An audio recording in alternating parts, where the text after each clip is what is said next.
Hey guys, it's Zixian Jasmine. Yvonne. and Haoyuan here.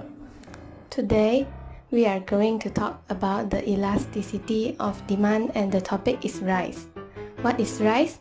Rice, the crop that we all have eaten before. The food we all know and love is actually a type of grass. It is also the second most produced crop in the world and a source of more than half of the world's calorie intake. While there are more than 40,000 varieties of cultivated rice comes in several colors, shapes, and sizes in the world. Here are the most common types of rice you will come across, such as white rice and brown rice. White rice is the most commonly consumed type, but brown rice is widely recognized as a healthier option too. The factors that influencing demand of rice is price of substitutes. When the price of noodles is cheaper than rice, consumers will rather buy noodles compared to rice. Next, the factors that influencing demand of rice is advertising effect. The more creative of the advertisement, the easier it is to attract the attention of the consumers. Now, we would like to ask the audience sitting in front of the screen, what is your primary concern before purchasing a product? Such as, does the product justify the price I am going to pay? If you think so, then you will buy it. If not, you will not. But if you really need it, you will pay it at any price. In the economic term, we call this as price elasticity of demand, which is also known as PED.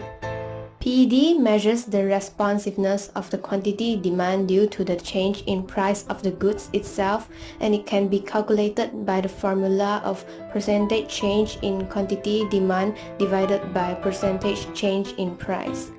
There are few factors that will affect PED of rice, like number of substitutes, degree of necessity, and proportion of income. First, rice can be price elastic due to the large number of close substitutes.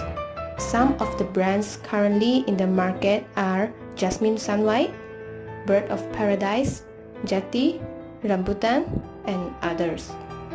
However, the prices of rice in Malaysia are being controlled by the government, so the prices of rice among the different brands are almost similar. When there is a slight fluctuation in the price of rice, consumers may not incline to change to another brand, as the price gap between each brand is not that wide. Consumers will prefer to stick to the brand of rice they are familiar with. Therefore, in Malaysia, the PED of the rice is inelastic due to there are no close substitutes that can affect it easily. Apart from that, the demand for rice in Western countries are not that high, because their staple diet does not comprise of rice but mainly about potatoes and a wide variety of choices like pastas, pizza, meat, and many more. Whereas Eastern countries consume mainly rice as their staple diet, so the demand for rice is high. This causes the PED of rice in Western countries to be elastic and inelastic in Eastern countries. Based on the statistic, we can know that in 2018, the rice consumption in China is 144 million metric tons, where the rice consumption in US in 2018 is 4,287,000 in metric ton. The proportion of income will also affect the elasticity of the demand. For example, developing countries in the Africa continent. The elasticity of rice in developing countries will be price elastic, as the price of rice can consume a bulk of their income. Countries in Africa are unable to afford rice, as most of the rice are imported and should be considered as luxurious food. Land in Africa are underdeveloped and underutilized, rendering this major crop to be imported and thus inflated prices which are beyond reach to the average consumer. However, in a developed country, the price of rice is inelastic, as it takes up only a slightly proportion of their income. For example, Japan. Based on this topic, our group has conducted a survey with the rice consumer. Hi, I want to ask what brand of rice are you using? Bird of Paradise. If the price increase, will you be buying this product? No, I won't. Why? Because I can can try new things like noodles or anything else. Okay, thank you. Okay, sir, I would like to ask you that what kind of brand the rice you use? Normally I will consume jati. Jati, okay. So I want to ask that, like, how about if the price increase, are you continue to buy the rice? Will you- Sure. Okay. You didn't eat rice, what you eat? Asians, the most essential product for us to, I mean to sustain our life is eating rice. So you need to buy it. Okay, okay, thank you. Okay. Hi, I would like to ask what brand of rice do you use? Brand. This one.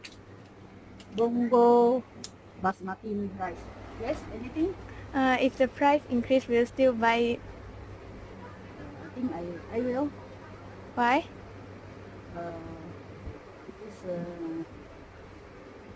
It's a quality rice for my family. Okay, thank you. 开始。 My name is Howie and I'm from Taiwan. I would like to know which brand of rice auntie usually buys. I used to buy jasmine rice. Okay, what if jasmine rice, the price of the rice rises, would you continue to buy? If the price raises a bit, I'll still continue to buy jasmine rice because I feel jasmine rice quality. In conclusion, based on all the factors and the research we have done, we concluded that the price of rice is inelastic. This is because those interviewees stated that when the price of rice increases, they will still buy it. As a firm, they can improve the quality of the rice so that consumers will be more satisfied with it and consume more. The total revenue of the firm will increase, and for the consumers, the degree of necessity for rice will also increase. Next, the firm can also have various types of advertising ideas to different platforms.